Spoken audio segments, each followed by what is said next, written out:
तो hello friends, कैसे हैं आप लोग। तो जैसे कि आपको पता है कि हम लोग computer graphics and visualisation subject discuss कर रहे हैं और दो यूनिट को हमने बहुत अच्छी तरीके से डिस्कस किया है। अगर आपने उन वीडियोस को नहीं देखा है तो जरूर देखिएगा। प्लेलिस्ट का लिंक आपको नीचे मिल जाएगा डिस्क्रिप्शन बॉक्स में, आप वहां से उसे चेकआउट कर सकते हैं और सारी चीजों को सीक्वेंस में देखिएगा। और काफी कम समय में बेहतर से बेहतर चीजें प्रोवाइड कर रहा हूँ जिससे कि आपको कोई परेशानी ना हो और आप कम समय में बेहतर चीजों की जानकारी ले पाए। यूनिट नंबर थर्ड हम डिस्कस करने वाले हैं। वीडियो को लाइक करके चैनल को सब्सक्राइब करके एक प्यारा सा कमेंट इस वीडियो के अंदर करिएगा ताकि मुझे मोटिवेशन मिल सके और बेहतर से बेहतरीन कंटेंट मैं आप लोगों के लिए प्रोवाइड कर सकूं। ठीक है, तो यूनिट नंबर थर्ड का पूरा सिलेबस आपके इंटरफेस में नजर आ रहा है, आप इसको देख सकते हैं। बारी बारी से एक एक टॉपिक को हम डिस्कस करते हैं। सबसे पहला आपका आता है 3D ट्रांसफॉर्मेशन। तो यहाँ पे कह रहा है कि in 3D a point is represented as X Y Z, यानी आपको पता है कि 3D के अंदर जो पॉइंट्स होते हैं वो एक्स वाई जेड के अकॉर्डिंग रिप्रेजेंटेड होते हैं। It uses the homogeneous coordinate, यहाँ पे आपका x, y, z, 1 होगा। ठीक है, अब सबसे पहले आपका आता है 3D ट्रांसलेशन। तो यहाँ पे एक फॉर्मूला दिया है, x dash is equal to X plus T X, y dash is equal to Y plus T Y, z dash is equal to z plus T Z. Clear है, matrix formula यहाँ पे दिया हुआ है। 100 tx, 010 ty, 001 tz, 0001। Clear है। अगला हमारा है 3D रोटेशन। अगर हम एक्स एक्सिस के अकॉर्डिंग रोटेशन की बात करें तो वाई डैश और जेड डैश मिलेगा। अगर हम वाई एक्सिस की बात करें तो एक्स डैश और जेड डैश मिलेगा। अगर हम जेड एक्सिस की बात करें अबाउट तो X dash and Y dash हमें मिलेगा और इसके सारे फॉर्मूलाज आपके सामने दिए गए हैं। 3D स्केलिंग की बात करें तो इसका फॉर्मूला होगा S X dash is equal to S S X comma, Y dash is equal to Y S Y comma, Z dash is equal to Z S Z. Clear है। चलिए अगला हमारा आता है प्रोजेक्शन क्या होते हैं।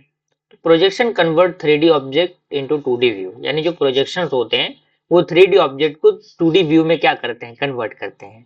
अब इसमें सबसे पहले आपका आता है पैरेलल प्रोजेक्शन। तो प्रोजेक्शन लाइंस आर पैरेलल, यानी इसके अंदर जो प्रोजेक्शन लाइंस होंगे वो क्या होंगे, पैरेलल होंगे। अगर हम टाइप्स की बात करें तो ऑर्थोग्राफिक प्रोजेक्शन होगा जिसमें आपके फ्रंट टॉप साइड व्यू होंगे। ऑब्लिक प्रोजेक्शन होगा जो कि आपका कैलिबर एंड कैबिनेट होगा। फीचर्स की बात करें तो नो पर्सपेक्टिव डिस्टॉर्शन एंड ये यूज होगा इंजीनियरिंग ड्राइंग के अंदर। क्लियर। दूसरा हमारा आता है पर्सपेक्टिव प्रोजेक्शन। तो प्रोजेक्शन जो होंगे लाइन कहाँ पे मीट करेंगे, एक पॉइंट पे मीट करेंगे।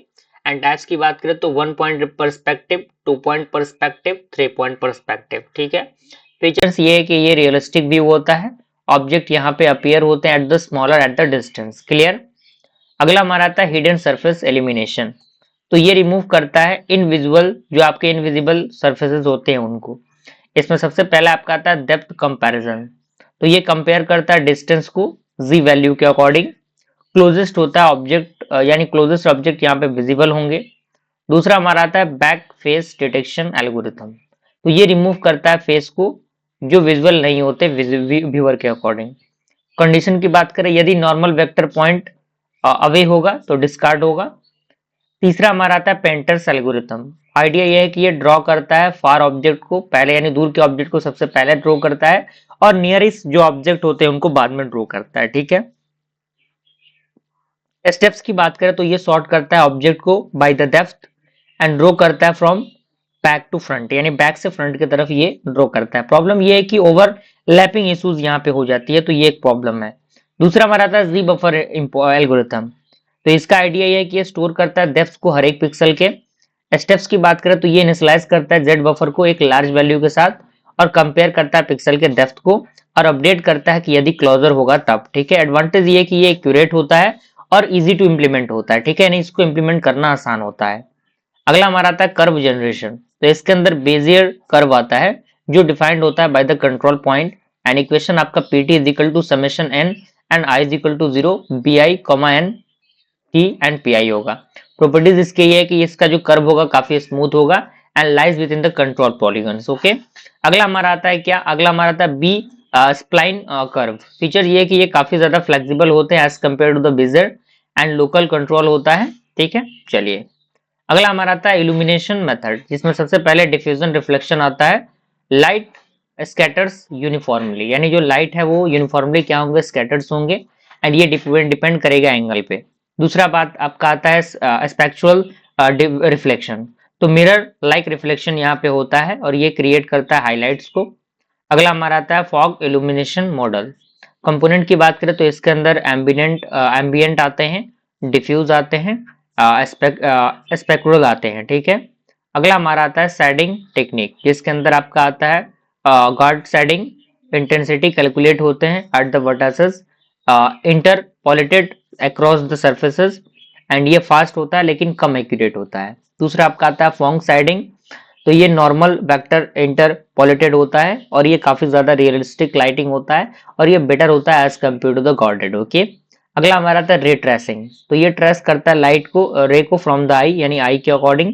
फीचर्स की बात करें तो इसके अंदर reflection, refraction and shadows, and ये प्रोड्यूस करता है हाईली रियलिस्टिक इमेजेस को। अगला हमारा आता है कलर मॉडल, जिसके अंदर आरबीजी आपको पता ही होगा, रेड ग्रीन ब्लू, एंड ये यूज होता है डिस्प्ले के लिए। Y I Q, it is use in the TV broadcasting, यानी टीवी के ब्रॉडकास्टिंग के लिए यूज होता है। Y is use for the brightness. C M Y cyan, magenta and yellow, ये यूज होता है प्रिंटिंग के अंदर। एंड एच एस बी आपका होता है ह्यू, कलर के लिए, सेचुरेशन प्योरिटी के लिए, और वी आपका वैल्यू ब्राइटनेस के लिए। और कुछ इंपॉर्टेंट क्वेश्चंस हैं जो कि आपके एग्जामिनेशन के लिए इंपॉर्टेंट है, इनको आपको देख लेना है। तो इस तरीके से हमने क्या किया, यूनिट नंबर 3 को भी कंप्लीट किया। आई होप सारी चीजें आपको समझ में आ रही होंगी, कोई दिक्कत परेशानी नहीं हो रहा होगा। बस इसी तरीके से सपोर्ट और प्यार को बनाए रखना है। मिलते हैं अगले वीडियो में, तब तक के लिए थैंक यू।